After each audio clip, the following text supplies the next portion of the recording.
السلام علیکم دوستانو، خدای دې وکړي چې ټول به روغ جوړ یې. امید لرم چې د صحت جامې به مو په تن وي.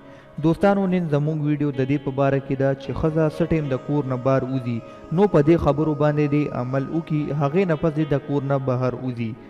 مونږ چې په دې ویډیو کې تاسو ته کمې خبرې کوو، نو دا ټولې خبرې په اسلامي طریقې سره د کور نه د وتو په باره کې دي.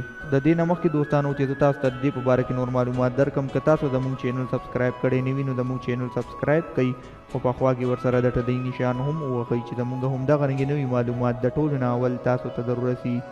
په دې کې ډومبی شرط دا دی چې ښځه د کور نه بهر وځي چې سر نه واله تر خپو پورې ټوله پټوي. دویم دا چې هغه کپړې دي نه چې کوم فیشنداري وي او د نامحرمو خلکو د دې ته نظر کیږي. بل دا چې د تنګو جامو نه ډډه وکړي، ځکه چې په تنګو جامو کې د ښځې ټول اندامونه ښکاري. بل دا چې د پینټ شرټ او د انګریزانو د جامو نه دې ډډه وکړي او د انګریزانو جامې دې نه اچوي. بل دا چې کومې کپړې د سړو کپړو سره مشابهت لري، هغه کپړې دې نه اچوي. بل دا چې هغه جامې دې نه اچوي کومو جامو کې چې ګونګرو وغیره لګېدلي او هغه اواز کوي، او دارنګې سینډل وغیره دې هم نه اچوي چې هغه اواز کوي، ځکه چې دې سره د نامحرمو خلکو دې ته نظر کیږي.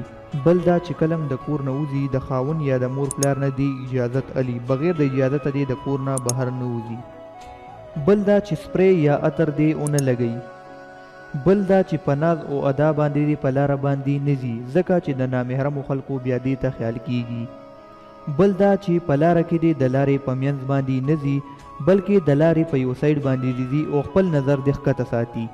بل دا که په لاره کې وي او خبرو ته ضرورت راشي نو په لوړ آواز باندې دې خبرې ونه کړي.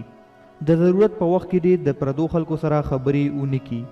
بل دا چې د پردو خلکو سره که خبرې کوي هم، خو په ناز او ادا او د خندا په انداز کې دې ورسره خبرې ونه کړي.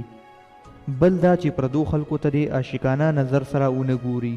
بل دا چې پردو سړو سره دې لاس نه ملاوي. بل دا چې ضرورت نه علاوه دې د کوره نه وځي. که ډاکټر لا هم ځي خو ډاکټر ته دې هغه ځای وښیي چې کوم ځای کې د دې نقصان وي. خپل مخ دې ورته بې فضوله نه ښایي. که دم تعویض لځي نو دمګرو ته دې خپل مخ نه ښایي، ځکه چې مخ خول او نه خول په دم او تعویض باندې هیڅ اثر نه کوي. بل دا چې د هغه ښځو نه دې ځان وساتي چې هغوی د یو ښځې خبره بل ښځې ته کوي. اخرنی دا چې د کور نه دې یوازې نه وځي، د کور نه دې خامخا خاون یا رور یا پلار سره وځي. نو دوستانو، دا و هغه شرطونه چې ښځه دا شرطونه اپنو کی او بیا دې د کور نه بهر وځي. نو دوستانو، نن زموږ ویډیو تر دې پورې و. امید لرم چې ستاسو به زموږ دا ویډیو خوښه شوي. که ستاسو زموږ دا ویډیو خوښه شوي نو زموږ دا ویډیو لایک کړئ او زموږ چینل در سره سبسکرایب کړئ او زموږ دا ویډیو نور ملګرو سره هم شیر کړئ چې هغوی هم د دې معلوماتو نه خبر شي او خپل ښځو او خویندو میندو ته دا خبرې واورئ.